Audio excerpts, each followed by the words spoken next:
Rumah Allah. Kitab Kejadian menceritakan bahwa Ibrahim tidak memiliki anak dan tak ada harapan lagi untuk memilikinya. Pada suatu malam, Tuhan menyuruhnya keluar dari tenda. Sekarang, firman-Nya, pandanglah langit dan hitunglah bintang-bintang di sana bila engkau sanggup.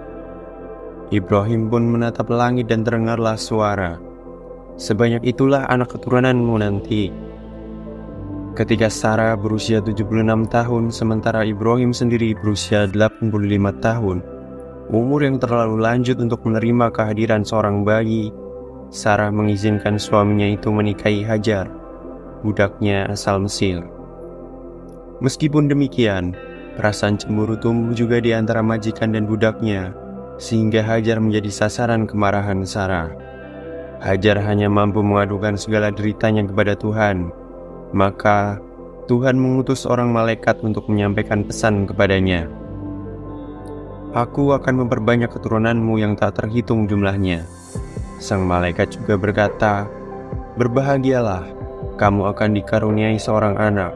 Namailah Ismail karena Tuhan telah mendengar penderitaanmu. Hajar lalu menemui Ibrahim dan Sarah dan menyampaikan apa yang dikatakan malaikat. Ketika bayi yang didambakan tersebut lahir, Ibrahim memberinya nama Ismail yang berarti Tuhan telah mendengar.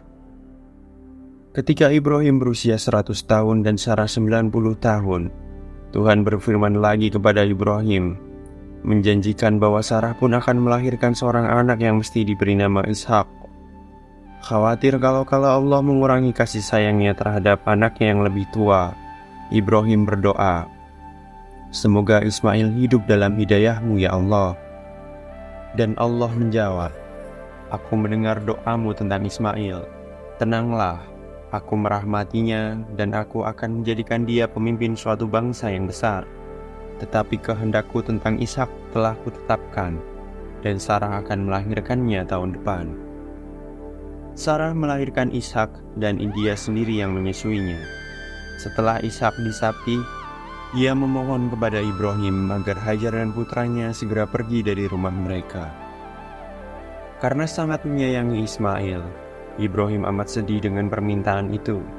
Namun Allah berfirman kepadanya agar permintaan Sarah dipenuhi, dan supaya tidak larut dalam kesedihan, Allah berjanji akan memberkati Ismail. Dengan demikian, keturunan Ibrahim bukan hanya satu bangsa, tetapi dua bangsa besar. Dua bangsa besar dan negara adikuasa yang menjadi sarana menjalankan kehendak langit, yang kepada mereka Allah tidak saja menjanjikan kemakmuran duniawi, tetapi juga keluhuran spiritual. Ibrahim menjadi pemimpin dua aliran spiritual besar, yang tidak mengalir bersama tetapi memiliki jalan masing-masing. Ibrahim yakin bahwa Hajar dan Ismail senantiasa dalam naungan rahmat Allah dan dalam lindungan para malaikatnya, sehingga segalanya berjalan dengan baik. Dua aliran spiritual, dua agama, dua dunia bagi Tuhan, dua lingkaran, dan karena itu juga dua pusat. Itulah tempat yang disucikan bukan atas pilihan manusia, melainkan telah ditetapkan oleh kerajaan langit. Ada dua pusat suci yang melingkupi Ibrahim, satu di daerahnya, dan satu lagi mungkin belum diketahui, dan mungkin kesanalah Hajar dan Ismail dituntun, ke suatu lembah tandus di Arab, sekitar 40 hari perjalanan unta di sebelah selatan Kanaan. Lembah itu bernama Bakkah. Dilukiskan bahwa semua sisinya dikelilingi bukit kecuali 3 bagian.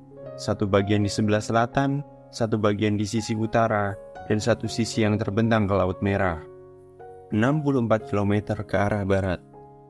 Alkitab tidak menceritakan bagaimana Hajar dan Ismail menempuh perjalanan ke Bakkah. Barangkali keduanya ikut rombongan kafilah, karena lembah itu terletak di salah satu rute utama perjalanan. Jalur itu sering disebut rute minyak wangi, karena dilewati parfum, kemenyan, dan barang-barang lain yang dibawa dari Arab Selatan ke daerah Mediterania. Mungkin saja, begitu tiba di tempat itu, Hajar dibimbing langit untuk meninggalkan kafilahnya. Tak lama kemudian, sang ibu dan putranya merasa sangat kehausan, sampai-sampai Hajar sangat khawatir akan keselamatan Ismail. Menurut riwayat, Ismail menangis di hadapan Tuhan dan tergeletak di atas pasir, sementara sang ibu berdiri di atas bebatuan sambil berjingkat memandang ke sekelilingnya, berharap mendapatkan pertolongan. Namun ia tidak melihat seorang pun. Hampir putus asa, ia bolak-balik melintasi jalan yang sama sampai 7 kali. Akhirnya, ketika ia duduk istirahat di dekat sebuah batu karena sangat lelah, datanglah malaikat menemuinya. Dalam kitab Kejadian diriwayatkan, dan Allah mendengar suara seorang bayi itu dan mengutus malaikat surga untuk menemui Hajar dan berkata, "Apa yang membuatmu susah, Hajar?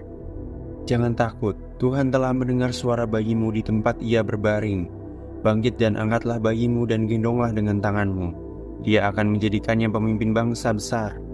Dan Tuhan membukakan matanya, dan Hajar menyaksikan mata air yang menakjubkan. Mata air itu memancar dari gundukan pasir yang disentuh tumit Ismail. Tak lama kemudian, daerah itu menjadi suatu perkampungan karena memiliki sumber air yang sangat bagus dan menakjubkan. Mata air itu dikenal dengan nama Zam-Zam. Kitab Kejadian diwahyukan kepada Ishak dan keturunannya yang tidak lain dari garis keturunan Ibrahim. Tentang Ismail, kitab itu menuturkan, dan Allah bersama sang bayi, dan ia tumbuh serta tinggal di dalam hutan belantara dan menjadi seorang pemburu. Setelah itu, nama Ismail hampir tak pernah disebutkan kecuali cerita bahwa Ismail dan Ishak bersama-sama mengebumikan ayah mereka di Hebron. Lalu beberapa tahun kemudian Esau menikahi sepupunya, anak Ismail. Namun ada suatu pujian tak langsung kepada Ismail dan ibunya dalam Mazmur yang menyatakan, betapa indahnya tempat ibadah mereka, suatu rumah Allah. Juga ketika bercerita tentang keajaiban Zam-Zam yang membuat mereka senang melintasi perkampungan itu. Segala rahmat Allah bagi pemimpinnya, yang kekuatan jiwanya menjadi jalan bagi orang-orang yang melakukan perjalanan ke Mekah dengan aman. Ketika Hajar dan Ismail telah sampai di tujuan, Ibrahim masih hidup 75 tahun lagi, dan beliau mengunjungi putranya di tanah suci tempat Hajar dituntun itu. Al-Quran menyatakan bahwa Allah menunjukkan kepada Ibrahim tempat yang jelas, di dekat sumur Zam-Zam, tempat ia dan Ismail harus membangun rumah suci di atasnya. Bangunan itu disebut Ka'bah, kubus, sesuai dengan bentuknya, memiliki 4 sudut yang menunjukkan 4 arah mata angin. Namun sebenarnya benda yang paling suci di sana adalah sebongkah batu, yang menurut riwayat dibawa Jibril kepada Ibrahim dari suatu tempat di dekat Abu Kubais. Ketika turun dari surga, batu ini lebih putih ketimbang susu, tetapi dosa-dosa anak Adam telah membuatnya hitam. Batu hitam tersebut kemudian diletakkan di salah satu sudut Ka'bah. Ketika rumah suci itu telah selesai dibangun, Allah berfirman kepada Ibrahim dan mengajarkan berbagai ritus menunaikan ibadah haji ke Makkah atau Mekah seperti kemudian ia disebut. Aku sucikan rumahku bagi orang-orang yang tawaf dan bagi yang sujud serta ruku. Dan sampaikanlah kepada umat manusia untuk menjalankan haji, dan mereka akan datang kepadamu dengan berjalan kaki atau dengan menunggang unta yang kurus, yang datang dari segala penjuru yang jauh. Hajar menceritakan kepada Ibrahim peristiwa yang dialaminya saat mencari pertolongan. Lalu Ibrahim menjadikannya bagian ritus ibadah haji, yakni berlari-lari kecil antara Safa dan Marwah sebanyak 7 kali. Kemudian Ibrahim berdoa di Kan'an, mendambakan padang pasir yang subur dan ditumbuhi dengan jagung dan gandum. Ya Tuhan, sesungguhnya aku telah menempatkan sebagian keturunanku di lembah yang tidak mempunyai tumbuhan di dekat rumahmu. Ya Tuhan, hal itu agar mereka mendirikan sholat, maka jadikanlah hati sebagian manusia untuk cenderung kepada mereka dan limpahkanlah rezeki berupa buah-buahan, mudah-mudahan mereka bersyukur.